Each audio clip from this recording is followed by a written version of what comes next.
আচ্ছা ভাবো তো 8 বছর আগের ফ্রি ফায়ার কেমন ছিল। তোমরা যে এত ওল্ড ফ্রি ফায়ার লাভার, ওল্ড পিকে লাভার বলো, কিন্তু ওল্ড ফ্রি ফায়ারের এখন পর্যন্ত কতটুকুই বা মনে রাখতে পেরেছো? তো এই ভিডিওতে আমরা ওল্ড ফ্রি ফায়ার এবং বর্তমান ফ্রি ফায়ারের ভিতর কম্পারিজন করব। এবং ভাই বিশ্বাস করো, যারা নতুন প্লেয়ার আছে তারা এই ভিডিওটা সম্পূর্ণ দেখলে ওল্ড ফ্রি ফায়ারের ব্যাপারে অনেক কিছু জানতে পারবা, এবং যারা ওল্ড প্লেয়ার আছে তাদের সেই পুরনো সোনালী দিনগুলোর কথা মনে পড়িয়ে দিব। তো চলো এখন দেখে আসি নতুন ফ্রি ফায়ার ভালো নাকি ওল্ড ফ্রি ফায়ারই ভালো ছিল।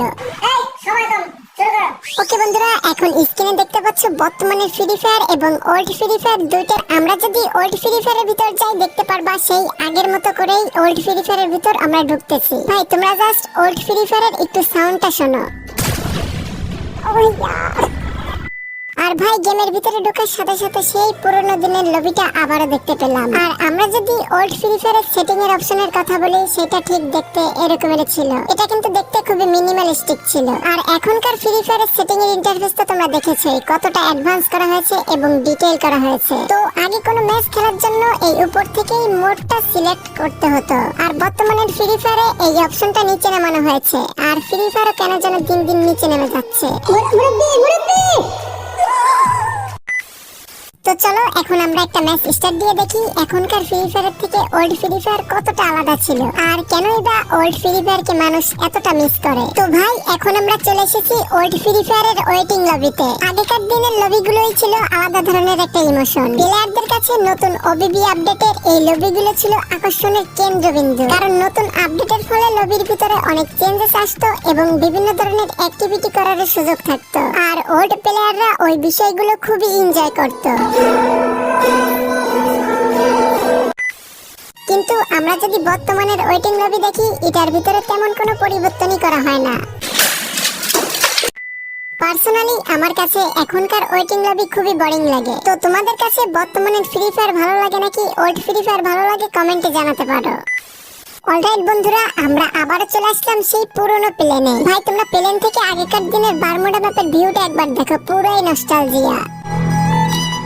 আর যদি বলা হয় ওল্ড প্লেয়ারদের ল্যান্ডিং এর কথা, তাহলে বেশিরভাগ প্লেয়াররাই পিক অথবা ফ্যাক্টরির সাথে ল্যান্ডিং করত। লোডআউট থেকে বাউন্টি টোকেন এবং কেলা ক্যারেক্টার নিয়ে প্লেয়াররা এখানে ল্যান্ডিং করে ডব্লিউডব্লিউই বক্সিং করত। ভাই কোথায় যে হারিয়ে গেল সেই দিনগুলো। তো গাইস এখন তোমরা দেখতে পাচ্ছ এই হলো ফ্যাক্টরির পাশের হ্যাঙ্গার। প্রথম অবস্থাতে কিন্তু ফ্রি ফায়ারে ক্লক টাওয়ার নামে কোনো জায়গা ছিল না। 9 সেপ্টেম্বর 2018 সালে সর্বপ্রথম আমাদের গেমে ক্লক টাওয়ার আসে। তো ক্লক টাওয়ার আসার আগে হ্যাঙ্গার জায়গাটা দেখতে ঠিক এই রকমের ছিল। আর বর্তমানের হ্যাঙ্গার কেমন সেটা তো তোমরা সবাই জানোই, আপডেট করে করে এইখানে এসে ঠেকেছে। একটু পরে তোমাদের একটা মজার জিনিস দেখাবো, কিন্তু তার আগে তোমরা এই জায়গাটা দেখো। তোমরা কেউ কি বলতে পারবা এটা ফ্রি ফায়ারের কোন জায়গা? আচ্ছা আমি বলতেছি, এই সামনের জায়গাটা হলো বর্তমানের রিমনাম ভিলেজ। ক্লক টাওয়ার এবং রিমনাম ভিলেজ এই দুইটা জায়গা কিন্তু একই দিনে আমাদের গেমে অ্যাড করা হয়। আচ্ছা গেমার্স পাবলিক, তোমাদের কি এই ওল্ড প্লেয়ারটার কথা মনে আছে?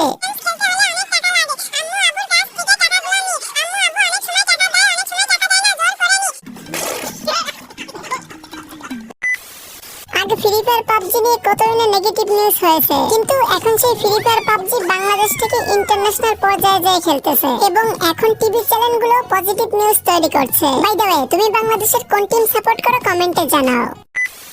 আচ্ছা কথা বলতে বলতে আমরা চলে আসলাম আমাদের সেই পুরনো পিকেতে। এটা ফ্রি ফায়ারের ফেমাস, ডেঞ্জারাস এবং সবচেয়ে ইমোশনের একটা জায়গা। আগে বলা হতো পিকে নামতে হলে কলিজা লাগে। ভাই সত্যি বলতে আমার মতো অনেকেই পিকে ডাবল ডোর এবং ভাঙা বাড়িতে নামতে ভয় পেত। যারা একটু নুব ছিল তারা এই স্কুল ঘরের এই সাইডের দিকে ল্যান্ডিং করত।